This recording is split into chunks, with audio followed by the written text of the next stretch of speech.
আসসালামু আলাইকুম প্রিয় লিসেনার্স, সবাই কেমন আছেন? আশা করছি সবাই ভালো আছেন। আলহামদুলিল্লাহ, আপনাদের দোয়ায় আমিও ভালো আছি। আপনাদের মাঝে ফিরে এসেছি আমি মামুন। আবারও অনেক নতুন নতুন ভৌতিক ঘটনা নিয়ে হাজির হয়েছি আপনাদের মাঝে। আশা করছি আমার বলা ঘটনাগুলি আপনাদের কাছে ভালো লাগছে। অবশ্যই অবশ্যই আমার পাশে থাকবে। আমি আরও নিত্য নতুন অনেক ভৌতিক গা শিউরে ওঠা ঘটনা আপনাদের মাঝে নিয়ে আসার চেষ্টা করব। তো আজকে যে ঘটনাগুলি আপনাদের সাথে শেয়ার করব সেই ঘটনাগুলি আমি নিজে কালেক্ট করেছি আমাদের আত্মীয় স্বজনের থেকে। তো যখন এই বাংলাদেশে ছাত্র আন্দোলন চলছিল 2024-এর 5 আগস্টে, যখন ঢাকা স্বাধীন হলো, পুরো বাংলাদেশ স্বাধীন হলো, সরকারের পতন হলো, সেই দুদিন পর 7 আগস্ট আমি বাড়িতে যাই। যাওয়ার পর আমার চাচাতো ভাইদের থেকে অনেক ঘটনা শুনি। আস্তে আস্তে সেই ঘটনাগুলি আপনাদের সাথে শেয়ার করব। আজকে একটা ঘটনা শেয়ার করছি, সেটা আমাকে শেয়ার করেছেন আমার চাচাতো ভাই, তার নাম খাইরুল। সে যেভাবে আমাকে ঘটনাগুলি বলেছেন আমি ঠিক সেভাবেই আপনাদের সাথে শেয়ার করছি। ভুল ত্রুটি হলে অবশ্যই ক্ষমা দৃষ্টিতে দেখবেন। ঘটনাটি ঘটে আমার দূর সম্পর্কের এক ফুফার সাথে। আমার ফুফা তখন খুব ছোট ছিল।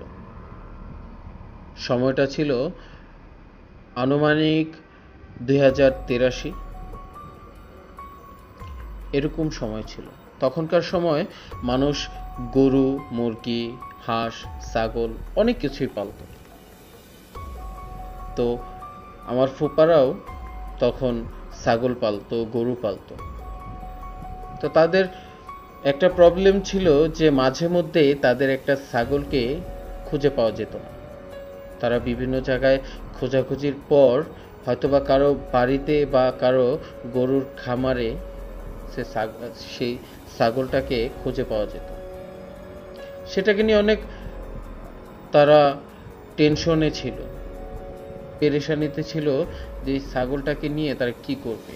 এটাকে বেচতেও পারছিল না তারা। খুব মায়া জন্মে গিয়েছিল সেই ছাগলের প্রতি।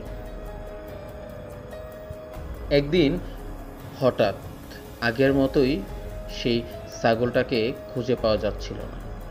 সবাই খোঁজাখুঁজি করছিল যে এতগুলো ছাগলের মাঝে একটা ছাগল কোথায় গেল। বিভিন্ন আত্মীয় স্বজনের বাড়িতে, বিভিন্ন খামারে গিয়েও খোঁজাখুঁজি করার পরও সেই ছাগলটাকে কোথাও খুঁজে পাওয়া যাচ্ছিল। এমন সময় আমার ফুপার মনে হলো যে তার বাড়ির আশেপাশেই তো খোঁজা হলো না, যদি তাকে বাড়ির আশেপাশে খুঁজে পাওয়া যায়। তার মনে এমনটা বাড়িদের সাথে সাথেই সে দৌড়ে তার বাড়িতে, তার বাড়ির উঠোনের চারপাশে, বাড়ির পিছনে খোঁজাখুঁজি করতে লাগলো। একটা সময় তার কেমন যেন মনে হলো যে তার টয়লেটের উপর একটা শিমুল গাছ আছে। সে ভাবতেই শিমুল গাছের উপর যখন তাকালো, কি যেন একটা সে দেখতে পেল। তবে অন্ধকার থাকাতে তেমন কোনো কিছু বোঝা যাচ্ছিল না। তখন সে কিছু বুঝে না উঠতে পেরে ঘর থেকে দৌড়ে গিয়ে টর্চ লাইট আনে। টর্চ লাইটটা জ্বালাতেই, গাছের উপরে লাইটটা পড়তেই সে দেখতে পেল তাদের ছাগল গাছের উপরে একটি ডালের সাথে বেজে আছে। সে পুরোপুরি অবাক হয়ে যায় যে ছাগলটা এত উঁচু গাছে কিভাবে উঠলো। সে কিছু বুঝে উঠতে না পেরে দৌড়ে গিয়ে তার বাবা মাকে ডেকে আনে। তারা এসে যখন টর্চ লাইটের আলোতে দেখতে পেল যে তাদের ছাগল ওই শিমুল গাছের উপরে ঝুলে আছে, তখন তারা চিৎকার চেঁচামেচি করতে লাগলো। পাড়া প্রতিবেশী এসে গাছে উঠে সেই ছাগলটাকে নামিয়ে আনে। তবে সবাই এই কথাটা ভেবে হয়রান হয়ে যাচ্ছিল, যে অবাক হয়ে যাচ্ছিল ছাগলটা এত উঁচু গাছে উঠলো কিভাবে। কারো মাথায় সেটা তেমন করে ঢুকছিল না। সবাই এই জিনিসটা নিয়ে খুব টেনশন করছিল যে ছাগলটা এত উঁচুতে উঠলো কি করে? এগুলো ভাবতে ভাবতে যে যার মতো বাড়িতে চলে যায়। আমার ফুপার বাবাও তখন তাদের ঘরে গিয়ে শুয়ে পড়ে। সবাই যার যার মতো রুমে গিয়ে শুয়ে পড়ে। আমার ফুপাও তখন রুমে শুতে যায়। তবে তার ওয়াশরুমে যাওয়ার দরকার পড়ে সে তৎক্ষণাৎই আবার বের হয়ে যখন টয়লেটের দিকে যেতে লাগলো, তার চোখটা আবার শিমুল গাছের উপরে পড়ল।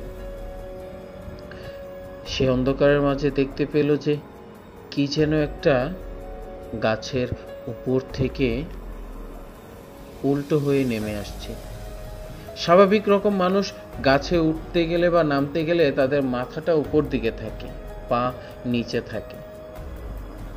তবে সেই আবছা আবছা অন্ধকারে সে দেখতে পাচ্ছে যে কি যেন একটা মাথা নিচে দিয়ে ঠিক টিকটিকি বা তক্ষক বা যাই বলুন না কেন, ওই টিকটিকি জাতীয়র মতো সে মাথার নিচে দিয়ে নামছে। এটা দেখে সে একটা চিৎকার দিয়ে ওঠে। সে ছোট ছিল, খুব ভয় পেত সে। স্বাভাবিক ছোটরা ভয় পাবেই। আর যদি তাদের চোখের সামনে এমন কোনো ঘটনা ঘটে, সেটা তো ভয় পাওয়ারই মতো। সে যখন চিৎকার দিয়ে ওঠে, সেই জিনিসটা ঠিক সেভাবে উল্টো হয়ে আবারও গাছের উপরে উঠেই কোথায় যেন উধাও হয়ে যায়। আমার ফুপার বাবা মা ওইখানে চলে আসে। ওইখানে এসে তাকে জিজ্ঞাসা করে, কি হয়েছে, চিৎকার করলি কেন? তখন সে বলল যে, বাবা, আমি এমন এমন কিছু দেখতে পেলাম। তখন তার বাবা বলে উঠল যে, আরে না, এটা হয়তো বা কোনো নেউল হবে বা কোনো অন্য কিছু হবে, প্রাণী জাতীয় কোনো কিছু হবে, হয়তো বা তুই দেখেছিস, ভয় পেয়ে গেছিস। বা আমাদের দেশে একটা প্রচলিত নাম আছে একটা জিপের, যে গুইল সাপ বলা হয় যেটাকে, ওরকম কিছু হতে পারে। তখন আমার ফুপাকে নিয়ে তার বাবা মা রুমে চলে যায়। সেদিন রাতটা মোটামুটি ভালোই কাটে তাদের। তবে 2 দিন পর তাদের 2টি ছাগল পাওয়া যাচ্ছিল। আবারও তারা টেনশনে পড়ে যায় এবং খোঁজাখুঁজি করে কোথাও পায় না। আপনাদের বলে রাখা ভালো যে আমাদের ওইখানে ভাটি অঞ্চলে বর্ষার সিজনে পুরো এলাকা জুড়ে ক্ষেত খামার যা আছে সব জুড়ে পানি থাকে, শুধু আমাদের ভিটাটা পানির উপরে থাকে। তো এখানে একটা শ্মশান আছে যেটা পানির সিজনে ডুবে যায়। বলতে গেলে পানির সিজনে ডুবে যায়। আর একটা উঁচু জায়গাতে যারা অন্য ধর্মের আছে, সনাতন ধর্ম, হিন্দু ধর্ম যাদের আছে, তারা মানুষকে পুরানোর জন্য ওই পানির সিজনে অন্য একটা উঁচু জায়গাতে তারা শ্মশান করে নেয়, সেখানে মানুষকে পোড়ানো হয়। তবে যখন পানি থাকে না, তখন নদীর পাড়ে তারা শ্মশান তৈরি করে এবং সেখানেই মানুষ পোড়ায়, কারণ তাদের ছাইগুলো নদীতে ভাসিয়ে দিতে তাদের সুবিধা হয়। তো তখন তো বর্ষার সিজন ছিল। যখন সেই 2টো ছাগলকে পাওয়া যাচ্ছিল না, তখন আমার ফুফা এবং তার এক বন্ধু টর্চ লাইট নিয়ে খুঁজতে খুঁজতে সেই শ্মশান ভিটাতে চলে যায়। শ্মশান ভিটাতে যেতেই তারা অদ্ভুত কিছু দেখতে পারে। শ্মশান ভিটাতে বড় একটা কড়ই গাছ ছিল। সেই কড়ই গাছের উপরে তারা ওই 2টি ছাগলকে দেখতে পায়। এমন ভাবে সেই ছাগল 2টি দাঁড়িয়ে ছিল সরু একটা ডালে, যেন তাদেরকে কেউ ধরে রেখেছে। স্বাভাবিকভাবে কোনো ছাগল কোনো চিকন ডালের উপর দাঁড়াতে পারবে না। তবে তারা ওই জিনিসটা দেখে খুব প্রচণ্ড রকম ভয় পেয়ে যায় এবং তারা যখন ওই টর্চ লাইটের আলোটা গাছের নিচে দেয়, তখন তো তারা পুরোপুরি শিউরে ওঠে। এক কালো অভয়ব গাছের উপর হামাগুড়ি দিতে দিতে ওঠে। সে এমনভাবে উঠছিল সে কোনো টিকটিকি বা গুইসাপ এমন জাতীয় কোনো কিছু চার হাত পা দিয়ে উঠতে লাগলো। তারা দেখে প্রচণ্ড রকম ভয়ে তারা একজন আরেকজনকে চেপে ধরে হাত ধরে শক্ত হয়ে দাঁড়িয়ে থাকে। তারা কি করবে বুঝতে পারছিল না। এমন সময় তারা দেখতে পেল যে সেই ভয়ঙ্কর জিনিসটা তাদের ছাগলের দিকে গিয়ে একটা ছাগলকে কামড় দিয়ে তার বুক বরাবর তার ভিতরের কলিজার হৃৎপিণ্ড কামড় দিয়ে বের করে ছিঁড়ে নিয়ে আসে। আর অন্য ছাগলটি সেই ছাগলের ধাক্কা খেয়ে নিচে পড়ে গিয়ে গুরুতর আহত হয়। অনেক ব্যথা পায় সেই ছাগলটি। প্রচণ্ড রকম ব্যথা পেতেই যখন সেই ছাগলটি উপর থেকে পড়ে খুব বিকট আওয়াজ হয়। সেই শব্দে আমার ফুপা এবং তার বন্ধু ভয় পেয়ে দৌড়ে চলে যায়। দৌড়ে গিয়ে তার বাবা মাকে এবং তার আত্মীয় স্বজন পাড়া প্রতিবেশীকে যখন এই ঘটনাটি খুলে বলে, তখন তারাও এই ভিটায় চলে আসে। কারো হাতে ল্যাম্প ছিল, কারো হাতে টর্চ লাইট বা কারো হাতে মশাল ছিল। তারা যখন এগুলো নিয়ে সে শ্মশান ঘাটে চলে আসে সেই ভিটাতে, তারা দেখতে পেল, তাদের চোখকে তারা নিজেরাও বিশ্বাস করতে পারছিল না চোখে দেখে যে এটাও কি সম্ভব। তারা এসে দেখে যে দুটি ছাগলেরই মাথা নেই, কে যেন মাথা ছিঁড়ে নিয়ে গেছে। দুটি ছাগলের বুক বরাবর কলিজার হৃৎপিণ্ড কে যেন ছিঁড়ে নিয়ে গেছে। চারদিকে রক্ত ছড়িয়ে ছিটিয়ে আছে। এরই মাঝে কেউ কেউ বলে উঠতে লাগলো যে এটা হয়তো বা কোনো পশুর কাজ, কোনো বনবাঘের কাজ বা নেউলের কাজ।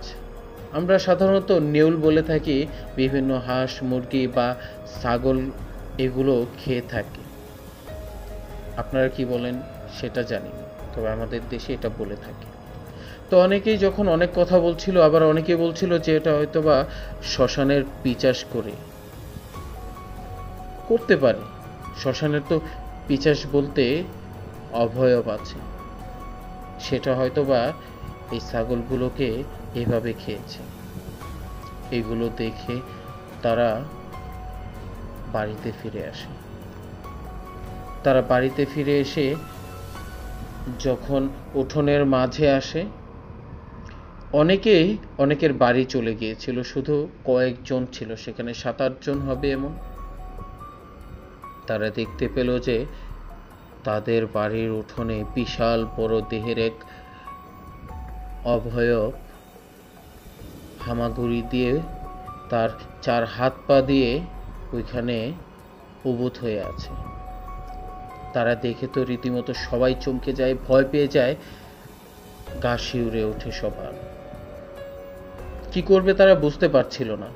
অনেকে বলছিল যে এটা হয়তোবা কোনো পশু হবে, চলো আমরা কেউ লাঠি নিয়ে আসি বা হাতের সামনে যেটাই পাই সেটা নিয়েই সেটাকে মেরে ফেলি, না হলে অনেকের ক্ষতি করবে। এটা বলা আর সবাই ছুটে গিয়ে যে যার মতো লাঠি বা অনেক কিছুই তারা নিয়ে আসে ওইটাকে মারার জন্য। তবে এসে আর ওই অভয়টাকে খুঁজে পায় না। তখন তারা বাড়ির উঠোনে যেতেই ওই অভয়বের 4 হাত পায়ের ছাপ দেখতে পেল। বিশাল আকৃতির তার ছাপ ছিল। হাতের ছাপ সাধারণ কোনো মানুষের মতো ছিল না, তার পায়ের ছাপ সাধারণ কোনো ব্যক্তির মতো ছিল না। বিশাল বিশাল পায়ের ছাপ, হাতের ছাপ ছিল তার। সেই দিনের পর কিছু দিন যাবৎ আমার ফুপা এবং তার বাবার শরীরটা ভীষণ খারাপ ছিল। তো প্রিয় লিসেনার্স, এই ছিল আমার প্রথম ঘটনা আপনাদের সাথে শেয়ার করা শ্মশানের পিচাসের। আসলে আমি বারবার বলে থাকি যে আমরা অনেকেই অনেক কিছু ভেবে থাকি, অনেক কিছু ভাবার চেষ্টা করি। কেউ কেউ এটা ভাবি যে ভূত বলতে বা ভৌতিক কোনো কিছু, প্যারানর্মাল কোনো কিছু বলে আছে কি তাদের জানা নেই। আবার অনেকের কাছে এই জিনিসটা বাস্তবে রূপান্তরিত হয়। যাদের সাথে ঘটে একমাত্র তারাই বলতে পারে সেই সময়টা কেমন ছিল। তো প্রিয় লিসেনার্স, আমি যেই তৃতীয় ঘটনাটি আপনাদের সাথে শেয়ার করব, সেই ঘটনাটি হলো জাহাঙ্গীর ভাইয়ের নামের এক লোকের। তার সাথে আমার পরিচয় হয় ঢাকাতে, তার বাড়ি ফরিদপুর। সে আগে বাড়ির আশেপাশে যেই বিলগুলো ছিল বা আমরা অনেকেই বড় পুকুর বলে থাকি, সেই বড় পুকুরের পাহারাদারি করতো সে।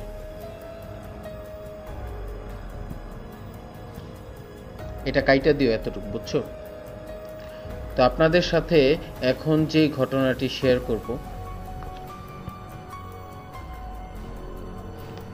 আপনাদের সাথে যে দ্বিতীয় ঘটনাটি শেয়ার করব, সেই ঘটনাটি আমার এক পরিচিত ভাইয়ের মার কাছ থেকে শোনা। আসলে তার সেই ভাইটির সাথে আমার পরিচয় হয় ঢাকাতে, কাজের সুবাদে তার সাথে পরিচয় হয়েছিল অনেক আগে। তবে অনেক দিন যাবৎ তার কোনো খোঁজ পাচ্ছিলাম না। তখন তার বাড়িতে ফোন করার সাথে সাথে তার মা ফোনটা রিসিভ করে এবং তার কাছ থেকে সেই ঘটনাটি শুনতে পারি। তো চলুন সেই ঘটনাটি আপনাদের সাথে শেয়ার করছি। জাহাঙ্গীর ভাইয়ের বাড়ি ফরিদপুর, ফরিদপুরের কাঁঠালবাড়ি তার গ্রাম। কেউ কেউ ওটা ফরিদপুরেও পড়ে, চাঁদপুরের মাঝখানে ওই গ্রামটা কাঁঠালবাড়ি। ঠিক তেমনভাবে আমি ডিটেলসটা জানি না, তবে এতটুকু জানি, যেটা জানি সেটাই বললাম। তো সেই জাহাঙ্গীর ভাই ওইখানে এক বড় পুকুর পাড় ছিল, সেই পুকুরে পাহারাদারি করতো সে। তার জীবনটা খুব ভালোই কাটছিল। সেই পুকুর পাহারাদারি করতে তারা দুজন করত এবং করতে করতে এক সময় তার সাথে কিছু অদ্ভুত ঘটনা ঘটে। সেই ঘটনাটি তার পুকুরের পাশ থেকে, তার পুকুরের পাশে একটা আপনার গ্যান্ডারি, কেউ কেউ উক বলেন বা আখ বলেন, সেই গ্যান্ডারির ক্ষেত ছিল। আমরা সবাই জানি গ্যান্ডারির ক্ষেত খুব বড় হয়ে থাকে এবং কি ওইখানে সন্ধ্যার পর সেই গ্যান্ডারি ক্ষেতে কেউ যায় না। তো সেই পুকুরে পাহারাদারি করতে করতে সে কয়েকদিন যাবৎ শুধু পায়ের আওয়াজ পাচ্ছে। সে ঝনঝন করে নূপুরের আওয়াজ শুনতে পেত সে। তবে সেই আওয়াজটা যে দিক থেকে আসতো সেই দিকে যখন সে ছুটে যেত, সে কাউকেই দেখতে পেত না। সে আবার তার জায়গাতে চলে আসতো। বলে রাখা ভালো, তার পুকুরের পাড়েই তার জন্য একটা টং বা মাচা, আমরা যেই যে নামে ডেকে থাকি, সেই টং তার জন্য বানানো হয় সে বিশ্রাম নেওয়ার জন্য। তো তার যে সহপাঠী ছিল, তার সাথে যে কাজ করত, সে বিভোর হয়ে ঠিক সেই টাইমটাতেই এমনভাবে ঘুমাতো যে তাকে ডাকার পরও, শত ডাকার পরেও তার ঘুম ভাঙানো যেত না। তো এই ঘটনাটা জাহাঙ্গীর ভাইয়ের সাথে প্রায় 6 দিন যাবৎ ঘটছে। 7 দিনের দিন সে খুব তীব্রভাবে সেই ঝনঝনের আওয়াজ শুনতে পেল। হঠাৎ করে সে দেখতে পেল যে সেই গ্যান্ডারি ক্ষেত থেকে খুব সুন্দরী এক মেয়ে সেখান থেকে বেরিয়ে আসছে। তার চারদিকে কেমন যেন ঝলমলে এক আলো তার সাথে সাথে আসছিল, পুরো জায়গাটা জুড়ে আলোকিত হয়ে গেল। তার সামনে আসতেই জাহাঙ্গীর ভাই মুগ্ধ হয়ে মেয়েটাকে দেখতে লাগলো এবং সে বলতে লাগলো, কে তুমি, এখানে কি করছো? তখন সে মেয়েটি ডিরেক্টলি তাকে বলে ফেললো যে আমাকে কি আপনি বিয়ে করবেন। তার এমন প্রস্তাবে জাহাঙ্গীর ভাই আর না করতে পারল না। সে কেন না করলো না বা কি ভেবে না করতে পারলো না, সেটা আমরা একটু পরেই জানতে পারবো। তো সেটা বলার পর জাহাঙ্গীর ভাই বলল যে এই মুহূর্তে কিভাবে বিয়ে করব, সকাল হোক তারপর আমরা বিয়ে করব। তবে সে মেয়েটি বলল যে না, আমি এখনই বিয়ে করব। তখন জাহাঙ্গীর ভাই বলল যে এখন বিয়ে করতে হলে কাজী লাগবে, আর এত রাতে কাজী কোথা থেকে আসবে। মেয়েটি বলল যে আপনার চিন্তা করতে হবে না, আমি নিয়ে আসছি। সে মেয়েটি কোথায় যেন উধাও হয়ে গেল।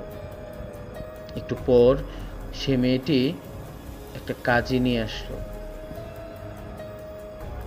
এনে তাদের বিয়ে সম্পূর্ণ করলো। বিয়ে করার পর সে রাতেই তার বাড়িতে নিয়ে গেল তার নববধূকে। বাড়িতে গিয়ে যখন দরজায় কড়া নাড়ল, তখনই তার ফ্যামিলির মেম্বাররা দরজা খুলে দেখে যে জাহাঙ্গীর ভাই এবং তার সাথে খুব সুন্দরী একটি রমণী মেয়ে শাড়ি পরে ঘোমটা দিয়ে তার দুয়ারের সামনে দাঁড়িয়ে আছে। তার মা জিজ্ঞাসা করলো, কে বাবা এই মেয়েটা? জাহাঙ্গীর ভাই বলল যে মা, এটা তোমাদের বউ। যখন এই কথাটা শুনলো তারা আর কোনো রিটার্ন কোনো প্রশ্ন করলো না। তারা হাসি মুখেই সে মেয়েটাকে বরণ করে নিল, তাদের বউ বলে স্বীকৃতি দিয়ে ঘরে তুলল। তাদের দিনকাল মোটামুটি ভালোই যাচ্ছিল। তবে গ্রামের মাঝে অদ্ভুত রকমের বলাবলি হচ্ছিল যে জাহাঙ্গীর ভাই নাকি এক পরীকে বিয়ে করেছে। এই পরীটাকে, এই বউটাকে কেউ কখনো দেখতে পেত না, একমাত্র জাহাঙ্গীর ভাই এবং তার ফ্যামিলির মেম্বাররা ছাড়া। তার ফ্যামিলির মেম্বাররাও মাঝে মধ্যে দেখতে পেত না, শুধু সবসময় দেখতে পেত জাহাঙ্গীর ভাই। কারণ ওই মেয়েটার স্বামী বলতে কথা। একদিন এক গ্রামের লোক দেখতে পেল যে জাহাঙ্গীর ভাইয়ের মা উঠোনে বসে আছে রোদের মাঝে, আর তার মাথার উপরে কে একজন যেন ছাতা ধরে আছে। তবে যে ছাতা ধরে আছে তাকে দেখা যাচ্ছে না। এরকম অদ্ভুত বিষয় দেখে সে লোকটি ভয় পেয়ে সেখান থেকে দ্রুত চলে যায়। একদিন তো সেই জাহাঙ্গীর ভাইয়ের দুঃসম্পর্কের এক ভাই আসে তার বাড়িতে। এসে বসার পর সে জাহাঙ্গীর ভাইকে প্রশ্ন করলো, কিরে ভাই, তুই বিয়ে করলি আর আমাকে জানালি না? কই তোর বউকেও তো দেখালি না, মিষ্টিও খাওয়ালি না। এটা বলতেই জাহাঙ্গীর ভাই বলল যে হ্যাঁ অবশ্যই, আমার বউকে তো দেখবি, সমস্যা নেই, মিষ্টিও খাওয়াবো। এটা বলতেই জাহাঙ্গীর ভাই ওই মেয়েটার দিকে তাকাতেই দেখতে পেল মেয়েটা তীব্র রাগে তার চোখগুলো লাল হয়ে আছে। সে পরক্ষণেই সে মেয়েটা কিছুক্ষণ পর অনেকগুলো মিষ্টি এনে, 4 থেকে 5 কার্টুন মিষ্টি এনে খাটের উপরে ফেলল এবং ভয়ঙ্করভাবে বলতে লাগলো যে তুই আজকেই এই বাড়িতে শেষ, আর কখনোই এই বাড়ির চৌকাঠ পেরোবি না, এ বাড়িতে আসারও চেষ্টা করবি না, আমাকে দেখার তো দূরের কথা, এ বাড়ির কারোর সাথে তুই আর কখনো সম্পর্ক রাখবি না। যখন এই ভয়ঙ্কর আওয়াজ দিয়ে সেই ছেলেটির সাথে কথা বলল, তখন শুধু সেই ছেলেটি না, জাহাঙ্গীর ভাইয়ের ফ্যামিলি, ইনফ্যাক্ট জাহাঙ্গীর ভাই ওই শব্দটা শুনে ভয়ঙ্করভাবে তারা প্রচণ্ড ভয় পেয়ে যায় এবং সেই ছেলেটি দ্রুত সেখান থেকে চলে যায়, আর কখনো ওই বাড়িতে আসেনি। আরেকটা কথা বলে রাখা ভালো যে সেই মেয়েটির বিয়ে করার শাড়িটা জাহাঙ্গীর ভাই এনে তার মার কাছে দিয়েছিল আর বলেছিল যে মা, এই শাড়িটা কখনো তোমার পুত্রবধূ চাইলে কখনোই দিবা না, আমার অনুমতি ছাড়া তো দিবেই না। তখন সে বলল কেন? জাহাঙ্গীর ভাই বলল, যে এটার সাথে অনেক ঘটনা জড়িয়ে আছে, সেটা অন্য কোনো দিন বলবো, তুমি কখনোই এই শাড়িটা তাকে দিবা না। তার মা এ কথাটা শুনেই শাড়িটা নিয়ে আলমারিতে তালা মেরে দিল।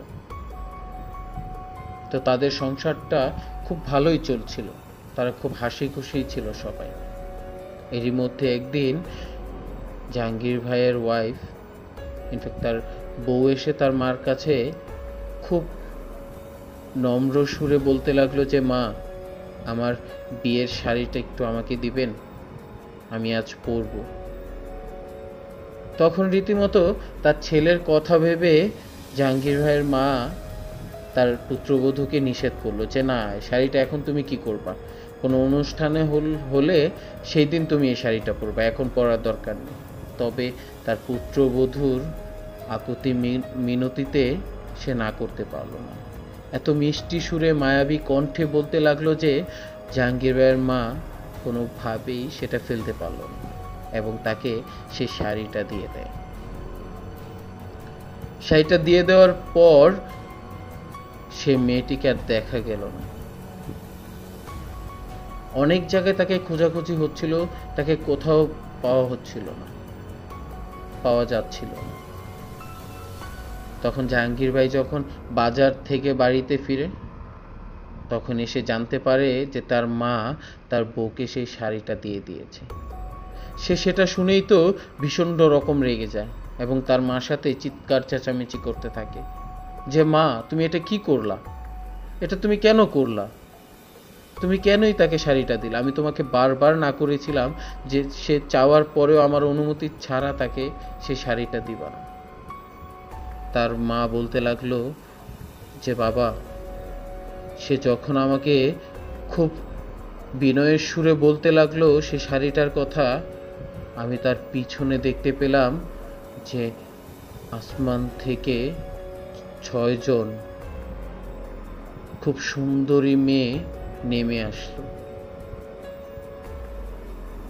আমি যখন তার হাতে শাড়িটা দিলাম, ঠিক তখন থেকে সে মেয়েগুলোকে এবং তোর বউকে কোথাও খুঁজে পাচ্ছি না। তখন জাহাঙ্গীর ভাই বলে উঠল যে কেন শাড়িটা দিতে না করেছিলাম জানো? তখন সে তার মাকে সব ঘটনা খুলে বলে। সে অনেক দিন আগে যে পুকুরে এখন সে রাত্রে পাহারাদারি করে, সে পুকুর পাড়ে সে বসেছিল রাতে। এমন সময় সে দেখতে পেল যে আসমান থেকে 7 জন পরী নেমে আসছে। সেটা দেখেই একটা ঝোপঝাড়ের মধ্যে সে লুকিয়ে পড়ে এবং সেই পরীগুলো, সেই সুন্দরী মেয়েগুলো পুকুর পাড়ে ঘাটে তাদের সুন্দর কাপড়গুলো রেখে তারা পুকুরে গোসল করতে নামে। তখনই জাহাঙ্গীর ভাই তার মাথায় এক শয়তানি বুদ্ধি এসে নাড়া দিতেই সে দৌড়ে গিয়ে সে মেয়েদের জামা কাপড় নিয়ে আবার ঝোপের মধ্যে চলে আসে। মেয়েগুলো গোসল শেষ করেই যখন ডাঙায় উঠতে যাবে, উপরে উঠতে যাবে, তারা লক্ষ্য করতে পারলো যে তাদের তো পরনের কাপড়গুলো ওইখানে আর নেই। তারা চিৎকার চেঁচামেচি করতে থাকলো আর বলতে লাগলো, কে নিয়েছো আমাদের কাপড়গুলো, বেরিয়ে আসো, আমাদের কাপড়গুলো দাও, আমরা উপরে উঠতে পারছি না। তখন খুব সাহস নিয়ে বুকের মধ্যে জাহাঙ্গীর ভাই ওই ঝোপ থেকে বের হয়ে এসে বলল, আমি তোমাদের কাপড় নিয়েছি। মেয়েগুলো ভেজা কাপড়েই পুকুরে দাঁড়িয়েছিল, সে উপরে উঠতে পারছিল না তারা। তখন জাহাঙ্গীর ভাই বলল যে তোমাদের আমি দিতে পারি এক শর্তে তোমাদের কাপড়। বলল যে কি শর্ত? তখন সে বলে উঠল যে তোমাদের মধ্য থেকে যে কোনো একজন আমাকে বিয়ে করতে হবে। তখন বরাবরের মতো সবাই মোটামুটি না করছিল, 6 জনের মতো না করে ফেলেছে যে তাকে বিয়ে করবে। তবে তারা যে 7 জন মেয়ে ছিল, তারা 7 জন মেয়েই 7 বোন ছিল তারা। তবে তাদের বোনের মধ্যে সবচেয়ে বড় যে বোনটা ছিল, সেই বোনটা রাজি হয় যে হ্যাঁ, আমি বিয়ে করব। সবাই তো রীতিমতো অবাক হয়ে যায় যে তুই কেন বিয়ে করবি এই মানুষ ছেলেটাকে। তখন সেই মেয়েটা বলল, তোরা কি তোদের কাপড় ফিরে পেতে চাস না? তখন বলল হ্যাঁ। যখন সেই পরীটা রাজি হলো জাহাঙ্গীর ভাইকে বিয়ে করবে, তখন জাহাঙ্গীর ভাই তাদের কাপড় ফিরিয়ে দেয় এবং এক এক করে সবাই চলে যেতে লাগে। সে বড় মেয়েটি এবং বড় পরীটি বলল, ইনশাআল্লাহ আমাদের আবার কখনো দেখা হবে। এটা বলেই তারা ওইখান থেকে চলে যায়।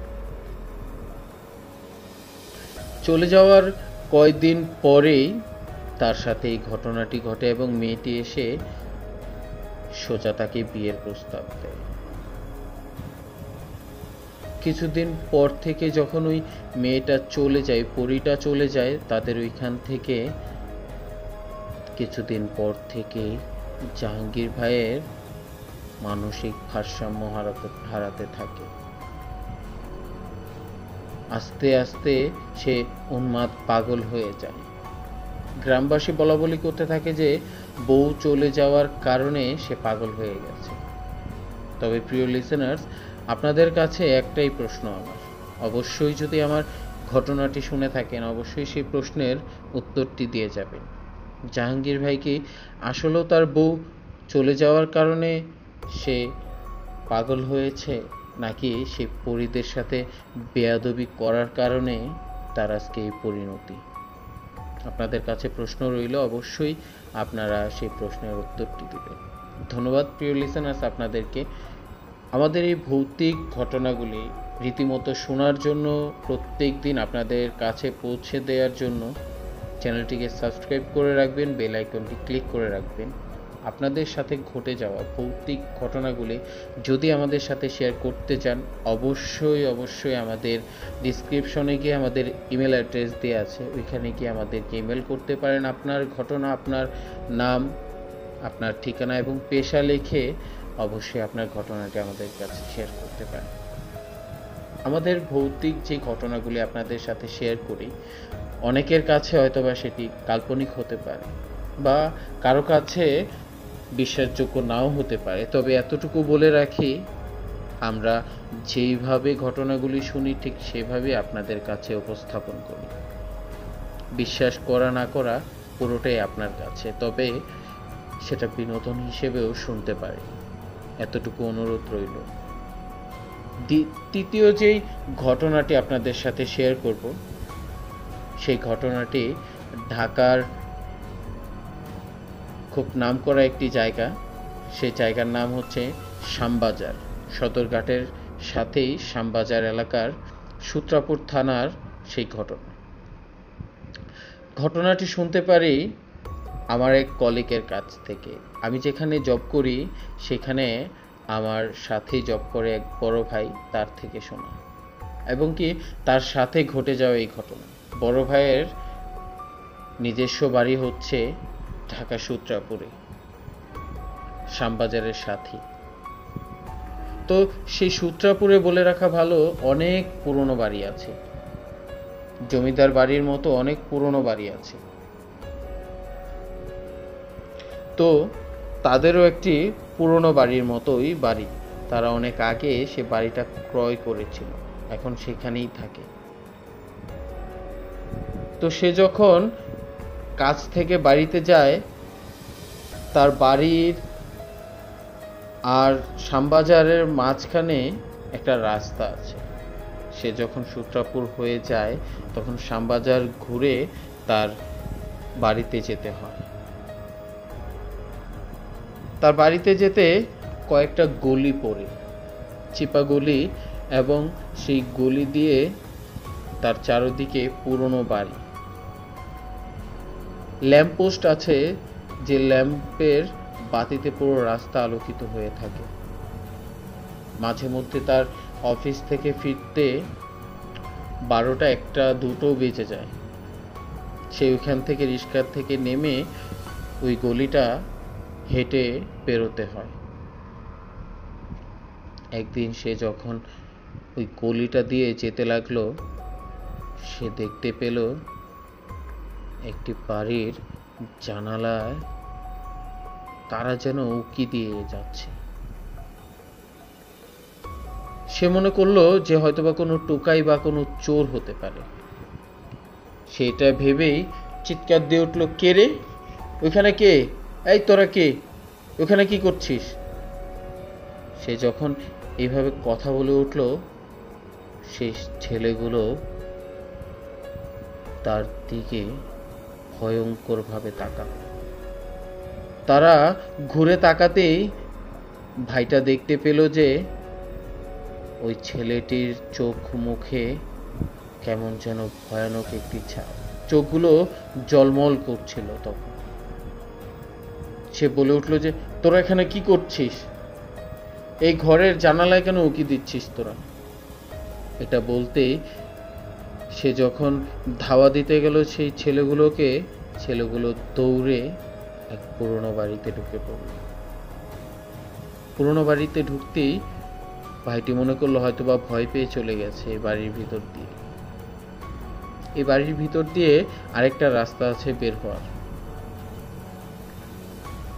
তখন সে যখন ওই বাড়িটা বের হয়ে একটু সামনে আগাতে লাগলো, ঠিক তখনই সে বাড়ি থেকে সেই ছেলেগুলো, অদ্ভুত ছেলেগুলো উকি দিয়ে খুব অদ্ভুতভাবে হাসতে লাগলো এবং তাকে ভেংচি কাটতে লাগলো।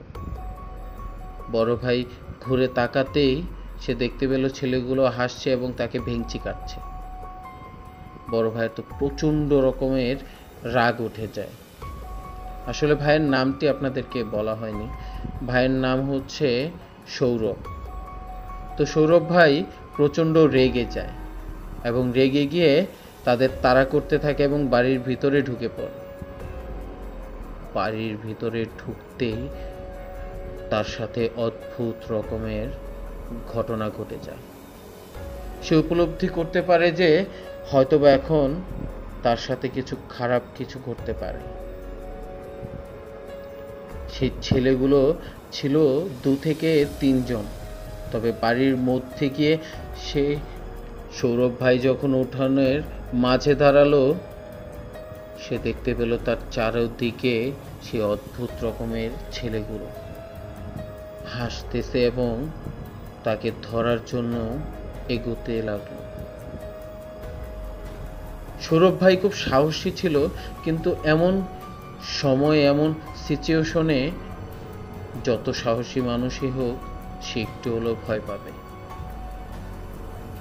সে ভয় পেয়ে যখন দৌড়তে লাগলো, পেছন থেকে কে যেন তাকে টেনে ধরলো। তার কলারে যখন টেনে ধরলো, সে আল্লাহর নাম নিয়ে সূরা তেলাওয়াত করতে থাকলো, আয়াতুল কুরসি তেলাওয়াত করতে থাকলো।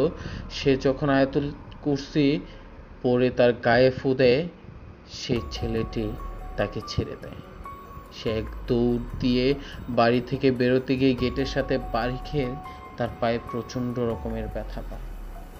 তারপরও সে দৌড়তে লাগে, এই ব্যথা পাওয়া নিয়েই সে দৌড়তে লাগে আর পিছে তাকিয়ে দেখে সেই ছেলেগুলো তাকে তাড়া করছে। সেই তাড়া খেয়ে দৌড়তে দৌড়তে যখন তার বাড়ির সামনে গেল, সে দেখতে পেল তার বাড়ির দরজা খোলা।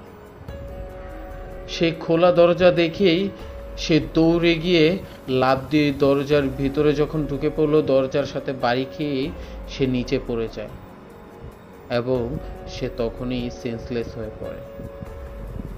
এই দরজার বাড়ির আওয়াজে তার ফ্যামিলির সবাই দৌড়ে এসে দেখে যে গেটের বাইরে অনেকগুলো অদ্ভুত রকমের ছেলে দাঁড়িয়ে আছে এবং তাদের চোখ ঝলমল করছে, এবং নিচে তাকিয়ে দেখে তাদের ছেলে পড়ে আছে। সৌরভ ভাই অচেতন অবস্থায় যখন পড়েছিল, তাদের বাবা মা চিৎকার করে ওঠে এবং দৌড়ে আসে এবং তাকে ঘরে নিয়ে যায়।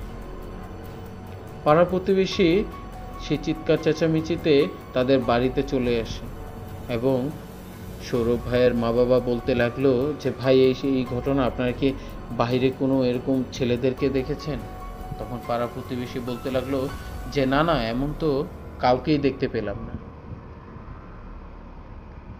তাদের বাবা মারা বুঝতে বাকি নেই যে এটা কোনো অদ্ভুত কোনো কিছু হতে পারে, কোনো অবয়ব হতে পারে, কোনো ভূত হতে পারে বা জিন হতে পারে। যখন সৌরভ ভাইয়ের জ্ঞান ফিরল তখন সৌরভ ভাই তাদেরকে পুরো ঘটনাটা বলল যে আমি একটি বাড়ির জানালায় এই অদ্ভুত রকমের ছেলেগুলোকে উকি দিতে দেখেছি। তখন তার বাবা মার আর বুঝতে বাকি নেই যে এটা কোনো জিন হতে পারে। ঠিক তখনই তারা এই রাতেই ছুটে গেল ওই বাড়িতে। সৌরভ ভাই এবং তাদের পাড়া প্রতিবেশী, সৌরভ ভাইয়ের মা বাবা সবাই যায় ওই বাড়িতে। গিয়ে ওই জানালার যেই ঘরটা ছিল ওই ঘরের মানুষগুলোকে ডেকে ওঠায় এবং তারা ঘরে গিয়ে দেখে যে শুধু একটি লোক, তার ওয়াইফ এবং তার ছোট বাচ্চা। তারা মনে করেছিল যে তাদের বাচ্চাটা ঘুমোচ্ছে, তবে সেটা ভুল ছিল। সে বাচ্চাটাকে মৃত অবস্থায় তার মা দেখতে পায়। তার মা ঘুম থেকে উঠে ভেবেছিল যে তার বাচ্চা ঘুমোচ্ছে, এর জন্য সে বাচ্চাটাকে আর কোনো শব্দ না করে সে উঠে গিয়ে দরজাটা খোলার পর যখন বলল যে আপনাদের জানালায় এমন এমন ছেলেগুলো উকি দিচ্ছিল, জানালাটা খোলা, তখন সে দৌড়ে গিয়ে যখন ছেলেটিকে কোলে ওঠায়, বাচ্চাটাকে দেখলো যে সে বাচ্চাটা আর জীবিত নেই। আসলে সেই দিন যদি সৌরভ ভাই আর কিছুক্ষণ আগে ওইখানে পৌঁছতে পারতো, হয়তোবা সেই জিনগুলো থেকে সেই বাচ্চাটাকে উদ্ধার করতে পারত। আসলে আমরা অনেকেই সেই জিনগুলোকে অনেক নামে ডেকে থাকি, তবে সেই জিনগুলোকে বলা হয় যে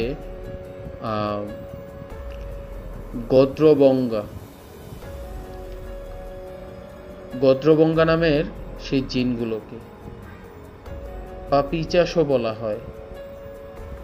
তারা কিছুটা বামনের মতো হয়, দেখতে বামনের মতো দেখা যায়, ব্রাহ্মণের মতো, তবে তারা ব্রাহ্মণ না, তারা মুসলিম জিন। তারা বিশেষ রকম বাচ্চাদের এবং মহিলাদের ক্ষতি করে থাকে। সৌরভ ভাই আজও সেই বিষয়টা নিয়ে খুব আফসোস করে, যদি আমি একটু আগে যেতে পারতাম হয়তোবা সেই বাচ্চাটাকে বাঁচাতে পারতাম। তো প্রিয় লিসেনার্স, আপনাদের কাছে আমাদের এই 3টি ঘটনাই কেমন লেগেছে অবশ্যই কমেন্ট করে জানাবেন। আজকের মতো বিদায় নিতে চাচ্ছি। যদি আমাদের এই ভৌতিক চ্যানেলের ঘটনাগুলি আপনাদের কাছে ভালো লেগে থাকে অবশ্যই চ্যানেলটিকে সাবস্ক্রাইব করবেন এবং বেল আইকনটি ক্লিক করে আমাদের পাশেই থাকবেন। কথা হবে ভৌতিক নতুন নতুন ঘটনা নিয়ে, আবারও হাজির হব ইনশাআল্লাহ। আসসালামু আলাইকুম, সবাই ভালো থাকবেন।